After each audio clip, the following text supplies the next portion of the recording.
What is the 2-week Minecraft phenomenon? Well, according to the Urban Dictionary, the definition of this phenomena, or phase, quote unquote, the annual 2-week phase of Minecraft grind that most people find themselves stuck in. But why do we go from just playing a world for a year to only playing for 2 weeks and just stop playing? What makes a person think that they're done with the world just after 2 weeks? Why do we get bored just after 2 weeks? And why do we use 2 weeks as the average amount of time? Well, today we will be uncovering the 2-week Minecraft phase. Hello, I am your host for this episode, Hunter Gold, and welcome to Gold Games, your mediocre gaming show. And make sure to tell me in the comments about your 2-week Minecraft phase. Minecraft is cool, but it is also old. Like, older than most of the player base. Like, a lot of this video's audience will be miners, and maybe even crafters. My bad decisions aside, Minecraft's audience is big, so a few won't have this phase. A lot of time it can be to familiarity or experience. The younger audience does not have this experience to be restrained by the 2-week phase, but your experience or how you play will change the length or quality of your playthrough, so let's look at this. When you become experienced in Minecraft, it creates familiarity. Familiarity is to know something. Just like how familiar I am with your familiarity can lead to boredom, and you gain boredom because of the lack of new information being presented to you. Most of your fun may be the first year that you join, because everything is super exciting and new. We love Minecraft because we know it so well, but that same familiarity can sometimes make us feel over it.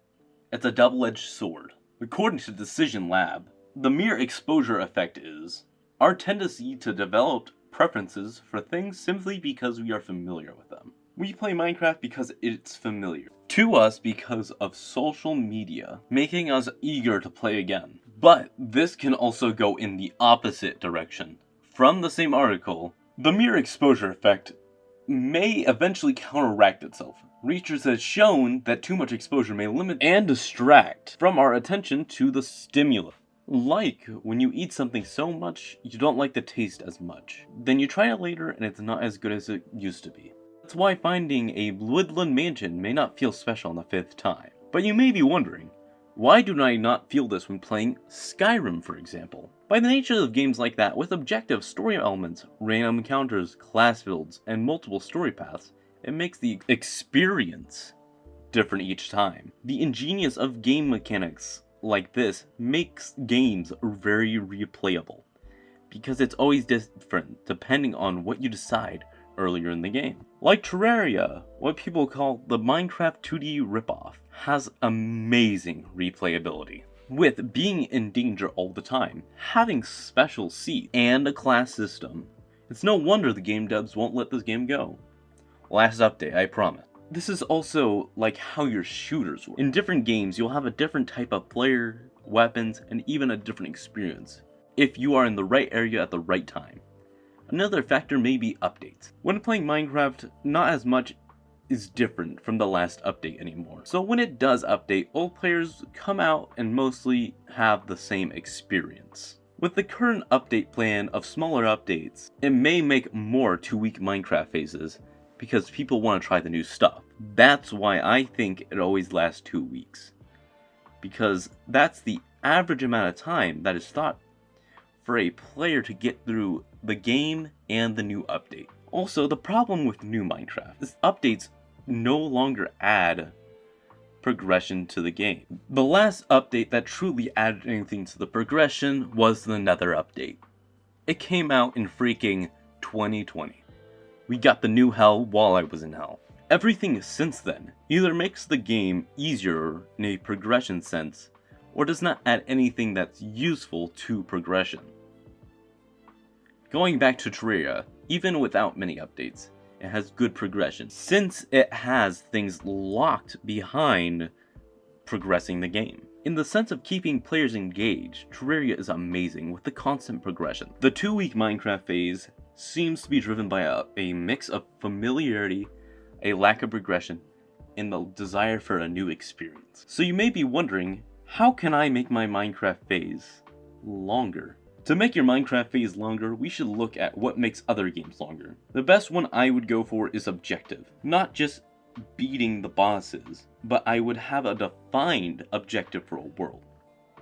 A lot of the time, the only things people will do is just open a world and start going. People usually find success in objective. While completing that objective, you can think of other things to do. For example, in the world I was N rating, I have both my little siblings. While I have a main objective, I'm also helping them learn the game. Objective can also be gained from a mod or just to try to make a structure. The point is, objectives create clarity. In a sandbox game, there's no true objectives, so it's very hard to get past. Hey look, it's the new update, cool. So what am I gonna do now? Another item I would like to mention is the motivation, or type of motivation. Let's look at the intrinsic and extrinsic motivation of the game. The intrinsic motivation is the enjoying of something just because of the activity. The intrinsic motivation of Minecraft is literally just enjoying the game. And the other type of motivation that may just be happening is extrinsic motivation. The extrinsic motivation is to earn reward for doing something. This stuff is through progressing the game. Finding diamonds, killing the ender dragon, finishing a build. These can be both good and bad. When repeating the experience, it comes down to frequency, which creates the experience. Experiences can be different for each player, and maybe the 2-week phenomenon is not bad. I mean, look at my Steam library.